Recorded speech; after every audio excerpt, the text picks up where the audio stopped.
My journey, a story of self-discovery, began not in a moment of grand revelation, but through the quiet evolution of a seemingly innocent hobby. I'm Kizan, and at 20 years old, living in the vibrant city of San Francisco, my life was a mix of university studies, shared laughs with friends, and a growing obsession with cosplay. What started as playful mimicry, meticulously crafting outfits and embodying female characters from my favorite anime and video games for conventions, began to stir something far deeper within me. I loved the intricate details, the transformative power of a well-made costume. But there was an unexpected surge of confidence that bloomed each time I slipped into a dress or styled a wig. It wasn't just about the character, it was a feeling of being more vibrant, more expressive, more authentically me. This sensation, initially dismissed as part of the act, began to linger, a persistent whisper that grew louder with each passing day. Soon, the desire to wear women's clothing wasn't just for cosplay, it was a burgeoning personal preference. One quiet afternoon, I was meticulously arranging my burgeoning collection of dresses, skirts, and blouses in a hidden corner of my closet, separate from my usual everyday wardrobe. I hummed a tune, lost in the soft textures and flowing fabrics, the quiet click of hangers. Suddenly, the door creaked open, and there stood my older sister, Stephanie, a vibrant and perceptive fashion student, her eyes wide with surprise. She had come over unexpectedly, bringing some notes for a shared class project. Kizan? What is all this? Her voice was a mixture of confusion and curiosity as her gaze swept over the colorful array. My heart plummeted. My face flushed crimson, and I instinctively tried to block her view. Stephanie. It's nothing. Just some old cosplay stuff I'm organizing. I stammered, my usual quick wit abandoning me. Stephanie, however, wasn't easily fooled. She stepped further into the room, a knowing glint in her eye. She picked up a delicate floral dress, running her fingers over the fabric. Cosplay, huh? Since when do you have a full wardrobe dedicated to old cosplay stuff that looks brand new? She turned to face me, a gentle smile replacing her initial surprise. Kizan, you can tell me anything. You know that, right? The warmth in her voice was like a key unlocking a hidden door within me. Tears pricked my eyes. I had always admired Stephanie's open-mindedness and kindness. She was my rock, my confidant. I took a deep breath. It's not just cosplay anymore, Steph. I really like wearing these clothes. I feel good. More like myself. I admitted, my voice barely a whisper. Stephanie's smile widened. I knew it. I always thought you had an amazing eye for fashion, even when you were just playing dress-up as a kid. She paused, her expression softening. And if wearing these makes you feel more like yourself, then there's absolutely nothing wrong with that. This moment of acceptance from my sister was a profound relief. Stephanie, ever the supportive older sibling, immediately became my enthusiastic accomplice. She helped me organize my growing collection, offered styling tips, and even took me on discreet shopping trips to boutiques far from our usual haunts in San Francisco. With Stephanie by my side, I felt emboldened to explore this newfound part of myself. One evening, after a particularly exhilarating shopping spree, Stephanie brought out a rich burgundy satin dress, its fabric shimmering under the soft lamplight. Try this one on, Kizan. I have a feeling about this one. I hesitated for a moment, but the inviting gleam in Stephanie's eyes quickly banished my reservations. In the privacy of her apartment, I slipped into the dress. As the luxurious fabric whispered against my skin and I gazed at my reflection, a profound sense of rightness washed over me. It wasn't just a costume, it was a revelation. I saw not Kizan in a dress, but a distinct, elegant, and deeply authentic person staring back. Who is she? Stephanie mused, her voice soft with admiration. Without conscious thought, the name Dana formed on my lips. Dana, I whispered, feeling the name settle comfortably into my soul. I think I'd like to be Dana. Stephanie's warm smile affirmed my choice, marking the true beginning of Dana's journey. My exploration started with small, private steps. Stephanie and I would spend evenings together, me dressed in my chosen attire, experimenting with makeup and hairstyles. Stephanie, with her innate fashion sense, became Dana's personal stylist and mentor, offering gentle guidance and unwavering support. Dana started venturing out in my new presentation, initially to places where I knew I wouldn't be recognized. A distant cafe in another part of San Francisco, a quiet bookstore in an unfamiliar neighborhood. Each outing, though filled with initial trepidation, ended with a sense of liberation. The world didn't end, people either didn't notice or simply accepted me as I was. This growing confidence slowly began to bridge the gap between Kizan and Dana. As Dana's confidence grew, I felt a strong pull towards understanding myself more deeply. Through online research, I discovered a local transgender support group at the community library. The thought of attending filled me with both excitement and dread. Stephanie offered to go with me for the first meeting, but I, recognizing this as a crucial step in my personal journey, decided to go alone, with Stephanie waiting anxiously in her car outside. Inside the meeting, surrounded by people from all walks of life and at various stages of their own transitions, I found a profound sense of belonging. "My name is Dana," I announced, my voice trembling slightly, but gaining strength with each word. "A few months ago, I tried on a burgundy dress at my sister's house, and it changed everything." Sharing my story, the initial shock of recognition, the growing certainty that Dana was who I was meant to be, and the fear of what lay ahead, brought a wave of relief. The group's understanding, their shared experiences, affirmed that I was not alone. I connected with Rachel, the warm facilitator, and Maria, a voice coach who offered to help Dana find a vocal expression that aligned with her true self. Under Rachel's guidance, I began seeing a gender therapist, a professional who provided a safe space for me to unpack decades of buried feelings and explore my identity. The therapist also connected me with a doctor specializing in transgender healthcare, who explained the options for hormone therapy. This was a significant decision, one that would bring about physical changes aligning my body more closely with my inner self.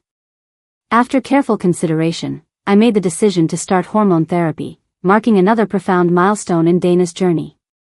I meticulously documented the subtle but meaningful changes in my private journal: softer skin, a gradual redistribution of fat, a gentle shift in my features. Days blurred into a haze of despair after Dad stormed out. My apartment felt hollow, haunted by his angry departure. The chasm between us seemed insurmountable, carved by his raw anger and my profound hurt. I was heartbroken, but also resolute. I knew who I was, and I couldn't go back into hiding. Stephanie was my unwavering rock, her quiet strength and understanding a constant balm to my wounded spirit. After a few days, Stephanie gently suggested, "Let's go home together."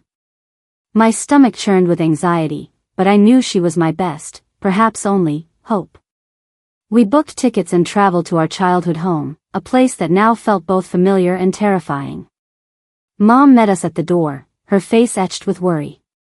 Stephanie had called her ahead of time, a brief, tearful conversation preparing her for our arrival. As soon as Mom saw me, dressed in a simple, comfortable dress that felt like me, her eyes filled with tears.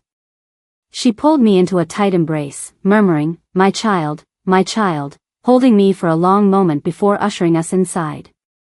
Her acceptance, quiet and immediate, was a balm to my raw nerves, a stark contrast to the storm I knew was brewing with Dad. Dad was in the living room, his face a thundercloud. The moment his eyes landed on me, his jaw tightened. He averted his gaze, refusing to make eye contact. "I don't want to see you like this, Kizan," he stated flatly, his voice devoid of warmth. Stephanie immediately stepped in, her voice calm and firm. "Dad, we need to talk. Please, just listen." She launched into a heartfelt explanation of my journey, speaking with passion about how I had always felt out of place, how joyful and liberated I felt as Dana. She recounted the countless moments of quiet struggle I'd endured, the profound sense of finding my true self. She emphasized that my love for him hadn't changed, only my understanding of myself. "She's still your child, Dad," Stephanie pleaded, her voice thick with emotion. "She's happy, truly happy, for the first time. Can't you see that?" Dad listened, but his anger remained a tangible force in the room. He occasionally interrupted, his voice sharp with frustration and disbelief. "This is not how I raised my son. This is unnatural. You're throwing away everything." He spoke of his disappointment, his confusion, the pain of feeling as though he had lost the child he knew. No matter how much Stephanie reasoned, how much she pleaded, his anger seemed to only simmer, never quite boiling over but never truly subsiding either. He refused to look at me, kept his distance, and his words were a constant reminder of the chasm between us. The visit, which we had hoped would bridge the gap, ended without resolution. Dad's anger, though perhaps softened slightly by Stephanie's persistent efforts, was far from appeased. We left feeling heavy-hearted, knowing that while Mom had embraced me, Dad's heart remained closed. The trip home hadn't achieved the reconciliation we so desperately desired, leaving an aching uncertainty about our future relationship. The relationship between my father and me remained strained, but at least Stephanie had opened a crack in the wall. I still hadn't heard directly from him, but Stephanie assured me he was listening to her. I continued to live my life as Dana, supported by Stephanie and my newly found community. Then, the unimaginable happened. News reached us that my father had been in a serious car accident. His injuries were severe, and he was in critical condition. Despite the fresh, stinging wounds of our last exchange, there was no hesitation. The primal instinct of a child for their parent surged, washing away my pain and resentment, leaving only a profound need to be by his side. I flew to him immediately. Arriving at the hospital, I found him frail and heavily sedated. The sight of him, so vulnerable, washed away the last vestiges of anger and fear, leaving only a profound ache of love and concern. For weeks, I became his primary caregiver, a constant presence by his bedside. I adjusted his pillows, brought him water, spoke to him softly even when he couldn't respond, sharing stories from my life, hoping to reach him in his semi-conscious state. Stephanie joined me when she could, offering support and sharing the heavy burden of worry. As days bled into weeks, my father slowly regained consciousness, his mind clearing.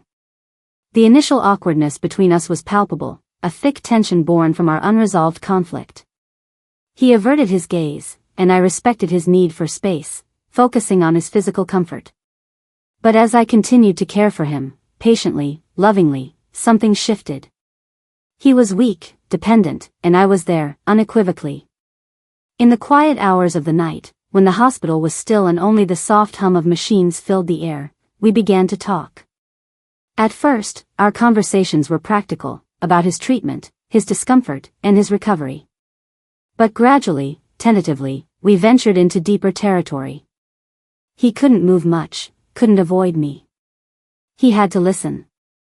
I spoke about the deep-seated feelings I'd harbored since childhood, the pervasive sense of being in the wrong skin, the immense joy and liberation I found as Dana.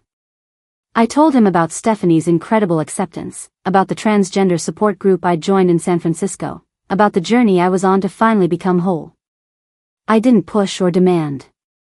I simply shared, vulnerably, openly, for the first time in my life, all of who I was. He listened, his eyes, once so full of anger and confusion, now often filled with a quiet contemplation. He asked questions, tentative at first, then more direct. Does this mean you're not my son anymore? How does it feel? Is this why you seemed distant sometimes? I answered each one patiently, honestly, explaining that my love for him as my father hadn't changed, only my understanding of myself. The accident, a tragic event, ironically created a unique space for connection that might never have existed otherwise. Stripped of his usual defenses, forced into stillness and vulnerability, he had no choice but to truly see me, not just the son he thought he knew, but the daughter I was discovering myself to be. One afternoon, as I adjusted his blanket, he reached out, his hand frail but firm, and grasped mine. "Dana," he rasped, his voice still weak, but clear and unwavering. "My Dana." Tears streamed down my face. It wasn't an eloquent speech, or a grand declaration. It was just a name, spoken with a quiet understanding that bypassed all previous anger and confusion. In that moment, I knew he understood. He didn't fully grasp every nuance of my journey, perhaps, but he saw my truth, and he chose to love me, his child, for who I was. The wall between us crumbled, replaced by a fragile but resilient bridge of acceptance.